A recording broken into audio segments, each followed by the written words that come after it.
Hello students, my name is Shivani Gaur and welcome to Deep Explanation।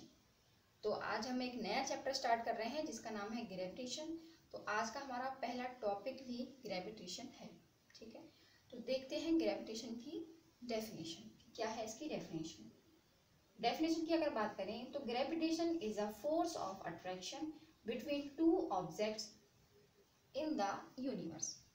क्या कहना है इनका? कहना ये है इनका कि भाई पूरे ब्रह्मांड में, पूरे यूनिवर्स में कोई भी दो ऑब्जेक्ट एक दूसरे से अट्रैक्शन में होते हैं। कोई भी दो ऑब्जेक्ट एक दूसरे से अट्रैक्शन में होते हैं। ठीक है, अब पहले मैं आपसे कुछ पूछना चाहूंगी, उसका आंसर दो, फिर मैं आपको डिटेल में इस चीज को समझाऊंगी। मान लीजिए कोई ट्री है। ठीक है भाई, ये ट्री है। अब यहाँ पे कुछ फ्रूट लगे हुए हैं। ठीक है, कुछ फ्रूट नीचे भी पड़े हुए हैं। तो सारे जो फ्रूट हैं वो ट्री से नीचे ही क्यों गिर रहे हैं? ऊपर क्यों नहीं जा रहे?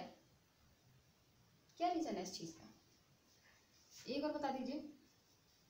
कोई ग्राउंड है, आप बहुत अच्छे क्रिकेटर हैं, खेलने गए हैं। ठीक है, तो जो बॉल है वो नीचे ही क्यों गिरी है? कितना भी ऊपर अगर आप बॉल को फेंक लेंगे, कितना भी ऊपर, और वो आकर कहाँ गिरेगी? नीचे ही तो गिरेगी। ठीक है, ऊपर कभी जाती है क्या? मतलब ऊपर कितना भी ऊपर फेंक लो वो आती तो नीचे ही है ना, गिरना तो उसको नीचे ही है। तो ऐसा क्यों होता है? सन है, बहुत सारे प्लेनेट उसको चक्कर लगाते रहते हैं। क्यों लगाते हैं?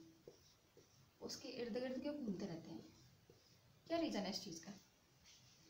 अगर आपको कोई धक्का मार दे तो आप नीचे ही क्यों गिरते हो? ऊपर क्यों नहीं जाते? कोई चीज अगर आप फेंक रहे हो तो वो नीचे ही क्यों जा रही है, ऊपर क्यों नहीं जा रही? क्या रीजन है इस चीज का?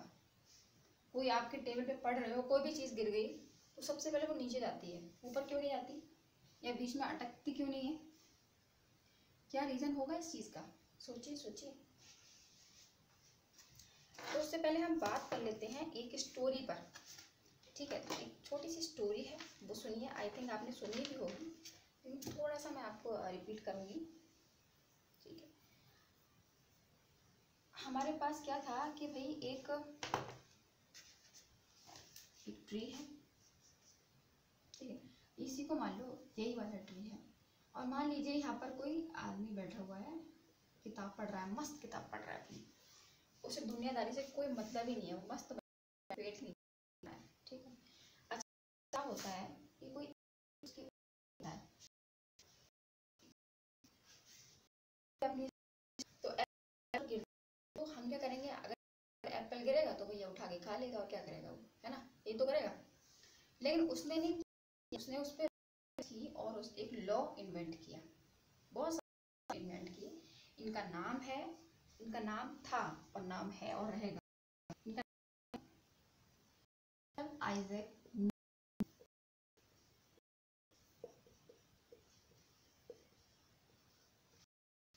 और ये जो घटना थी वो कितने क्या टाइम पीरियड था उसका? 1665 की घटना थी, जो कि इंग्लैंड की घटना थी। ठीक है, अब जो हमारे सर थे आइजैक न्यूटन, उनका जो जन्म हुआ था वो कब हुआ था? 25 दिसंबर 1642 में हुआ था। और इनकी जो डेथ हुई थी, वो 1727 में हुई थी। मतलब इन्होंने अपना पूरा टाइम पीरियड समथिंग 85 ईयर तक काम किया इन्होंने। ठीक है, तो बहुत सारे लॉ इन्होंने इन्वेंट किए। तो जो ग्रेविटेशन जो लॉ है हमारा, वो भी इन्होंने ही इन्वेंट किया था।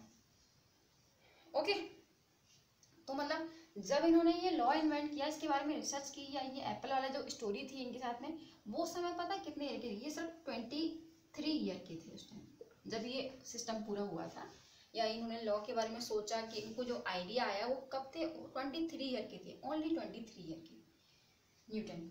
ठीक है, तो और कहा जाता है कि जो न्यूटन थे ना, उन्होंने अपना जो माइंड था उसका 10% यूज किया था। कुछ जगह कहते हैं 10 किया था, कुछ जगह कहते हैं कि 13 किया था, लेकिन मेरा मानना है, मैं उसको 10 ही मानती हूँ। ठीक है, कितना? 10%। अब सोचो कि इन्होंने अपना 10% किया था, इतने बड़े साइंटिस्ट ने 10% अपना माइंड यूज किया, तो सोचो हम कहाँ हैं? हम तो कहीं नहीं है इसका मतलब। अपना माइंड ही यूज नहीं किया अभी तक। तो पूरे टाइम पीरियड में उन्होंने अपना 10% माइंड यूज किया था, ये कहा जाता है। ठीक है, अब हम आ जाते हैं अपने पॉइंट पर। हमने रीजन दिया था कि भैया जब पेड़ से नीचे क्यों गिर रहा है, बॉल नीचे क्यों गिर रही है, प्लेनेट के चक्कर क्यों लगा रहा है, तो उसका रीजन क्या है। एक एग्जांपल से आपको समझाती हूँ। ठीक है, एग्जांपल क्या है कि भैया एक आदमी खड़ा हुआ है, ठीक है, इसके दोनों हाथ में मैग्नेट्स हैं।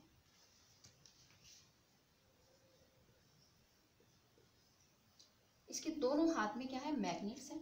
इस आदमी को थोड़ा बड़ा कर देते हैं, छोटा सा आदमी हो गया ये तो। ठीक है, और इसके नीचे भी एक मैग्नेट है जो कि काफी बड़ा मैग्नेट है। मस्त स्माइल के साथ आदमी खड़ा हुआ है। ठीक है, तो भाई आप मुझे ये बताइए, आपको अच्छे से पता है कि जो दो मैग्नेट्स होती हैं वो क्या करती हैं, आपस में क्या करती हैं। जैसे कि पहले ये समझ लीजिए, ये दो हमारे पास ऑब्जेक्ट हैं। ठीक है, कोई भी दो ऑब्जेक्ट हैं, या फिर कोई पेन ले लीजिए, या फिर कोई दो मार्कर ले लीजिए, कुछ भी दो बॉटल ले लीजिए, वो आपस में क्यों नहीं चिपक रहे हैं। आप तो ये बोलोगे कि सारे जो उसमें ग्रेविटेशन में क्या कहना है कि दो ऑब्जेक्ट्स में क्या होता है, अट्रैक्शन होता है। ठीक है, अब ये आप बोलोगे ये दोनों चिपक क्यों नहीं रहे आपस में, जब अट्रैक्शन है तो क्यों नहीं चिपक रहे हैं, क्या रीजन है इस चीज का, क्यों नहीं चिपक रहे हैं आपस में। अब ये समझो, एक आदमी है, उसके हाथ में दो मैग्नेट है, क्लियर, और वो एक बड़े मैग्नेट के ऊपर खड़ा हुआ है ऑलरेडी। हाथ में टू मैग्नेट्स हैं और एक बड़े मैग्नेट के ऊपर वो ऑलरेडी खड़ा हुआ है। तो आप मुझे ये बताइए कि जो मैग्नेट्स हैं वो आपस में अट्रैक्ट होंगी या फिर नीचे की साइड अट्रैक्ट होंगी, क्योंकि मैग्नेट वाला गेम तो आपको पता है कि मैग्नेट आपस में चिपकती हैं, पता है ना। तो मुझे ये बताइए कि कौन सी तरफ अट्रैक्ट होंगी, ये दोनों आपस में अट्रैक्ट होंगी या फिर नीचे की साइड अट्रैक्ट होंगी। तो आंसर इज नीचे की साइड अट्रैक्ट होंगी। क्यों, रीजन क्या है इसका कि सबसे नीचे क्यों जा रही है भाई, ऐसा क्या रीजन है इसका।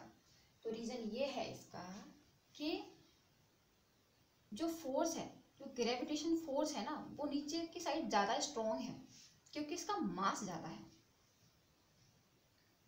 ये जो बड़ी मैग्नेट हमारे पास है, इसका जो मास है ना वो ज्यादा है, किससे, छोटी मैग्नेट से। छोटी मैग्नेट के अकॉर्डिंग इसका जो मास है ना वो इनसे कहीं ज्यादा है। तो जिधर मास ज्यादा है और जिधर फोर्स ज्यादा है, ठीक है, तो ये फोर्स ऑफ अट्रैक्शन जो है ना वो इधर ज्यादा होगा, तो इसलिए जो मैग्नेट्स हैं वो इधर ही अट्रैक्ट होंगे।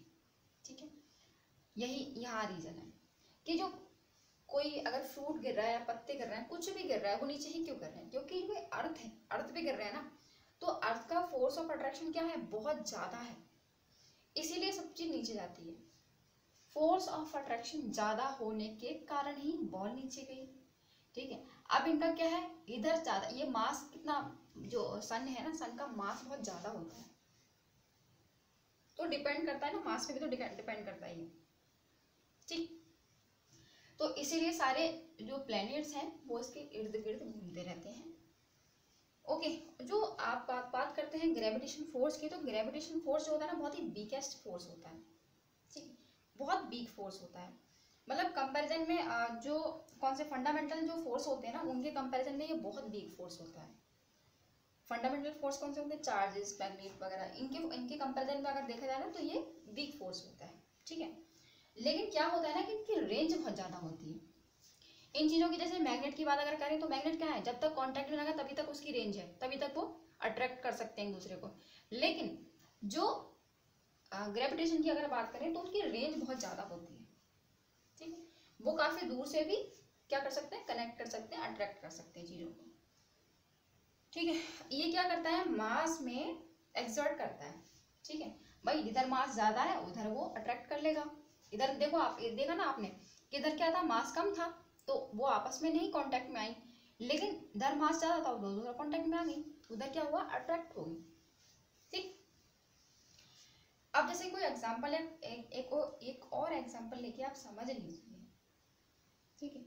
जैसे कि मान लीजिए कोई ऑब्जेक्ट में मास है, ठीक है, वो किसी दूसरी चीज को क्या करता है, अट्रैक्ट कर लेता है। भाई मास ही अट्रैक्ट करेगा ना, ये क्या है, इन सब में मास ही तो है, ठीक है। अर्थ क्या है, मतलब इन सब से तो बड़ी है ना अर्थ, तो सबसे ज्यादा मास होगा ना, तो डिपेंड मास पे भी करता है कि जिधर ज्यादा मास उधर ज्यादा अट्रैक्शन ऑफ फोर्स, ठीक है। तो इधर क्या है, ये अर्थ पे गिर रहा है तो ज्यादा अट्रैक्ट कर रहा है, मतलब उसका फोर्स बहुत ज्यादा है, ग्रेविटेशन फोर्स ज्यादा है। इधर नीचे यहाँ पे गिर रहा है तो यहाँ भी ग्रेविटेशन फोर्स ज्यादा है, और यहाँ भी तो ये फोर्स ज्यादा है ना, इसीलिए वो अट्रैक्ट कर पाता है। तो this is law of gravitation, ठीक है। तो ये होता है हमारा क्या, ग्रेविटेशन, ठीक है। तो आई होप आपको ये समझ में आया होगा ग्रेविटेशन क्या है। न्यूटन के बारे में आपको बता दिया कि भाई ये घटना कहाँ से स्टार्ट हुई, आपको छोटी सी स्टोरी भी सुना दी, ठीक है। अब ये सारी घटनाएं क्यों होती हैं, अगर आप नीचे गिर रहे हैं तो क्यों गिर रहे हैं, अगर किसी ने आपको धक्का दिया, जोरदार लात मारी, घूंसा मारा, कुछ भी मारा और आप नीचे पटाख से गिर गए, ऊपर क्यों नहीं गए, तो उसका रीजन यही है कि जो अर्थ है ना, उसका जो क्या अट्रैक्शन ज्यादा है, उस पर ज्यादा ग्रेविटेशन फोर्स है, तो इसलिए आप नीचे ही गिरेंगे, ऊपर नहीं जाएंगे, ओके। तो ग्रेविटेशन आप समझ गए।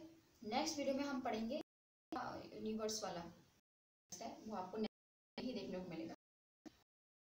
तो मिलते हैं नेक्स्ट वीडियो में, तब तक के लिए गुड बाय।